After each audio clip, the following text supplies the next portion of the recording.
Alright. Salut gang. On part. On s'en va faire un petit tour de bagnole en full self-driving. Bon. L'objectif du vidéo, c'est pas de vous montrer Christian qui chauffe.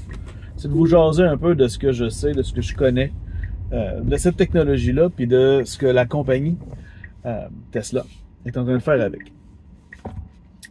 Sincèrement, c'est impressionnant de voir que un véhicule, en 2023, est capable, pour vrai, de se conduire tout seul. Quand vous entendez ce petit bruit-là dans une vidéo Tesla, ça veut dire que le pilote automatique vient d'être enclenché. Alors, c'est sans les mains que je peux maintenant laisser mon véhicule se conduire tout seul. Évidemment, pour le moment, comme la plupart d'entre vous le savez déjà, je dois demeurer en contrôle du véhicule. Pas question que je quitte mon siège, pas question que je m'endorme ou que je commence à faire quoi que ce soit d'autre pendant que je conduis. J'ai les yeux sur la route, les mains proches du volant, les pieds proches des pédales, parce que c'est encore moi qui est à 100% responsable de ce que le véhicule fait. Toutefois, je fais plus grand-chose. L'auto est capable de lire par elle-même les panneaux de limite de vitesse. Je peux évidemment très facilement ajuster la vitesse à partir du volant avec la roulette qu'on utilise comme pour le cruise control. On ajuste la vitesse comme on veut. On peut aussi ajuster le niveau de confort de la conduite autonome, à savoir est-ce qu'elle sera un petit peu plus confortable ou un petit peu plus téméraire. Pas vraiment téméraire le terme, c'est confiant, le terme qu'ils utilisent. Donc on va peut-être suivre les véhicules le plus proche. Mais essentiellement, c'est ça la grosse différence, c'est la distance avec les véhicules devant nous. Mais en gros, c'est pas de ça que je vais vous parler, c'est que j'utilise ou non le full self-driving dans mon auto, Tesla, tous les véhicules Tesla qu'il y a sur la route. Présentement, il y a plus que 3 millions de véhicules Tesla sur les routes sur la planète.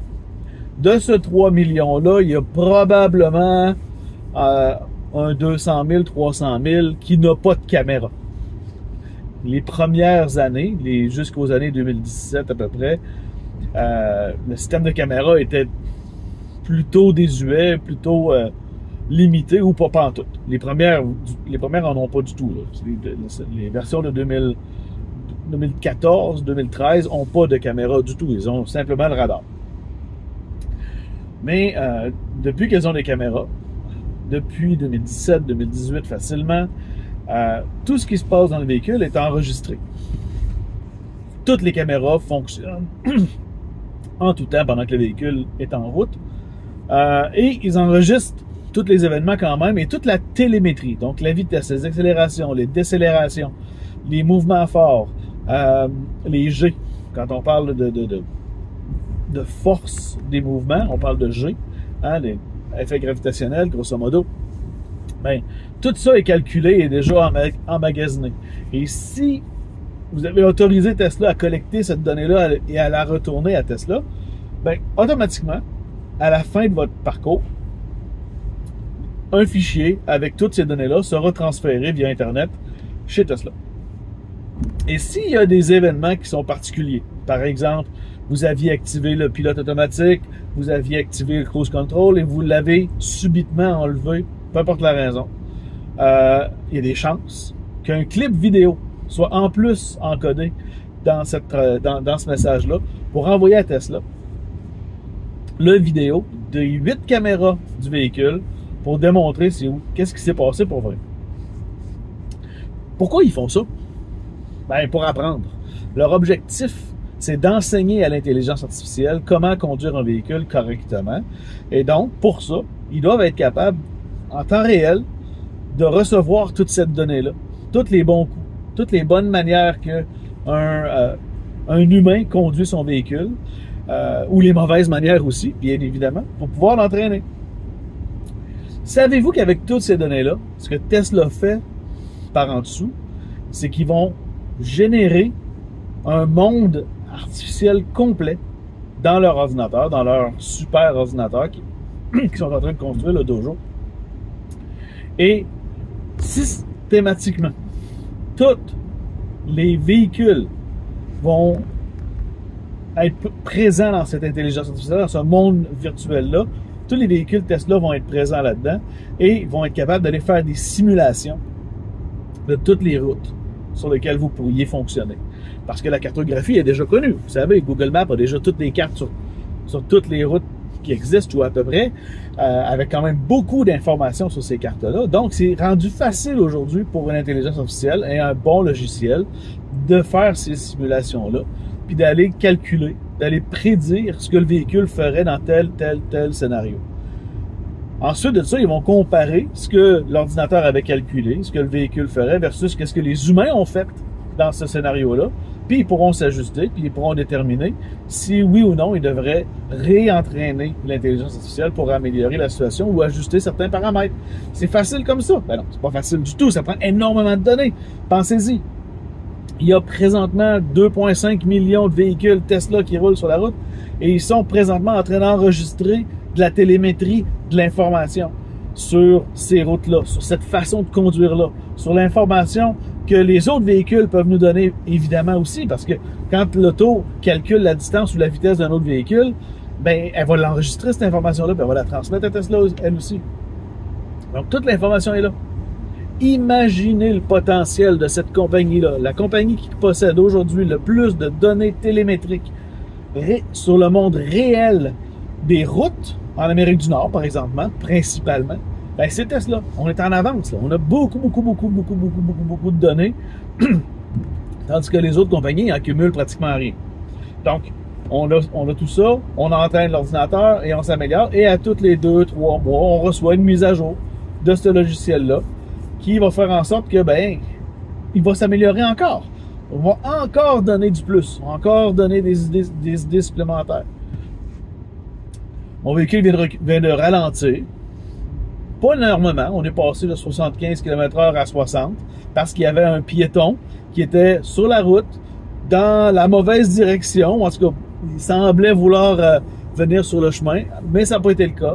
Le véhicule l'a identifié et a arrêté de ralentir et on a recontinué notre petit bout de chemin.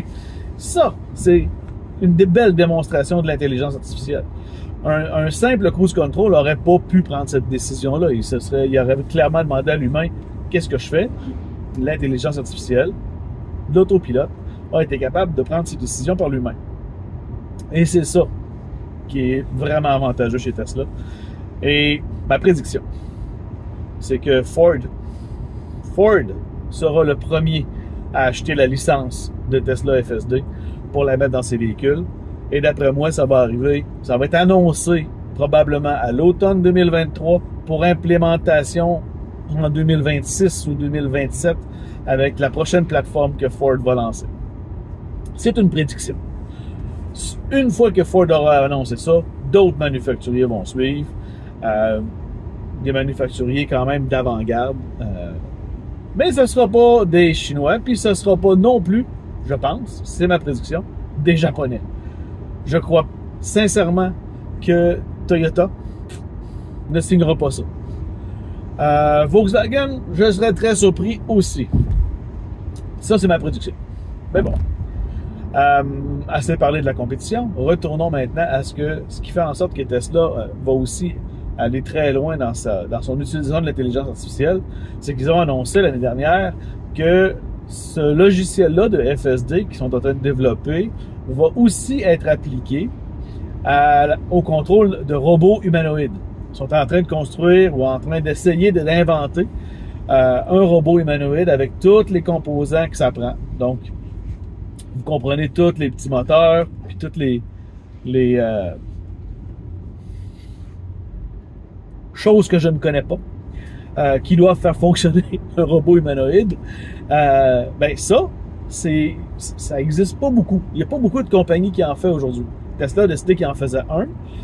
L'objectif étant d'aller ajouter de la main-d'œuvre dans les usines, dans les endroits où est-ce que c'est dangereux pour un humain de travailler.